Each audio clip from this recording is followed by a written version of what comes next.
Hello, so I'm doing a run of videos now where I'm going to be showing you some of my wargaming armies.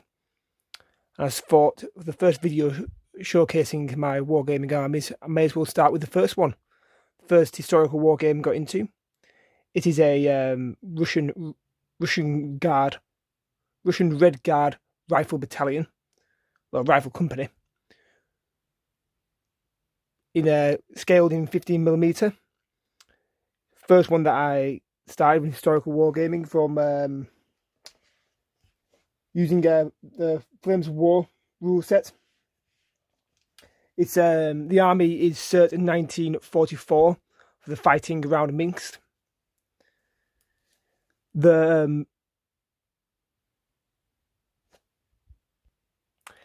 is comprised of the command with a CI1 and a CI2 and two rifle companies, each with two PTRD anti-tank rifles and a commissar in each. And their commissar is there. Also, they have a SMG company with a commissar. In support of them, they have some 85mm mortars, a single squadron of T-34/85 tanks, and a squadron of Su-100 tank killers. Playing them on the tabletop, I tend to have quite a lot of success with this army, bearing in mind I'm fighting against mostly less experienced opponents as far as the Flames of War rule system is concerned, as it's not the primary wargaming system used in my local area. The rifle companies give me a good high rate of anti-infantry fire when they're sat still, and less so when they're moving, and gives a decent amount of range. Whereas the submachine gun company, as you can imagine, is a high rate of fire at all times, except with an extremely short range. So they're good for fighting inside of more built-up towns and any towns and villages on the map. Also being really aggressive and pushing forwards. Normally they push forwards in support of the T-34/85s, which do an extraordinary job at taking out any enemy tanks. I find they can easily take on opposing Stug Gs, Panzer IVs, etc. Struggle against larger tanks, but normally larger tanks can either be taken out by the tank killers or simply ignored or outflanked, because usually there isn't enough of them to pose a threat. Also, back to within the rifle companies, the PTRD anti-tank rifles can deal with the light vehicles. Great for fighting against Panzer Grenadier armies, for getting them out of their half-tracks and dealing with them. Again, the mortars, early strike capabilities, give decent range in them. They can normally sit and happily shoot away. They do suffer from not having a spotter in the army, which I do need to address. In fact, I do have a spotter. Normally, I just don't pay for the points of running him, which might be worth dropping one or two of the anti-tank rifles to take him, which I'll have to test out in a later game. Big disadvantages to my list is that the lack of tanks, but all my anti-tank is either provided by the mortars, or by the tanks themselves. So swarm tank armies can cause me a lot of trouble. But with commissars in each one of the units, each one of the companies, it means that I'm highly likely to pass my test to assault tanks with infantry. But that normally ties down my infantry quite heavily, or gets them chewed up badly by the tanks in the process of doing that. I have no anti-air in my list, which would cause problems from facing off against aircraft, although in my local gaming scene, people don't tend to use aircraft in Flames of War. So that's more or less how that evolved even. Painting and modelling.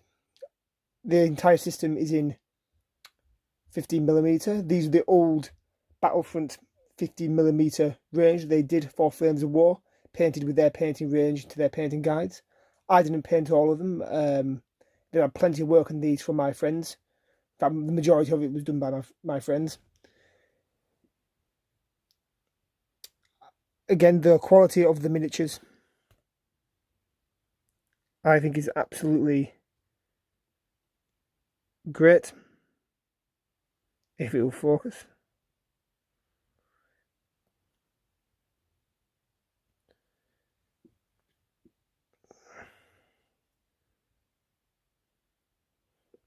Turned out really well.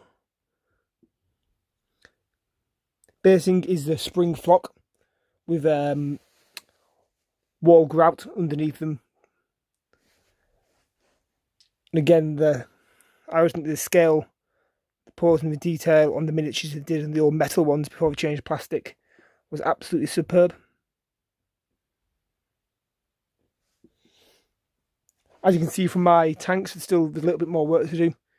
Just need to do the guns in green from where it's been held by a spray brush.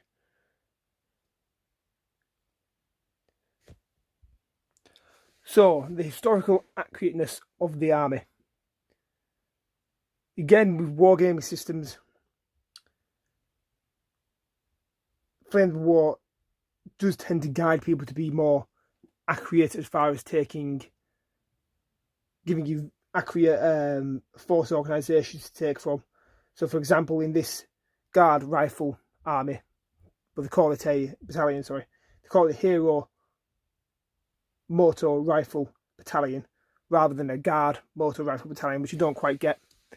But anyway, it means that you do have to take them as, you do have to first take like initially 2 infantry rifle companies, and you can take up to 3, and then you can start to take your SMGs and all that. So it does force you to take more, what could be considered a more accurate list than other people's. It is certainly, the majority of it is atypical, I feel.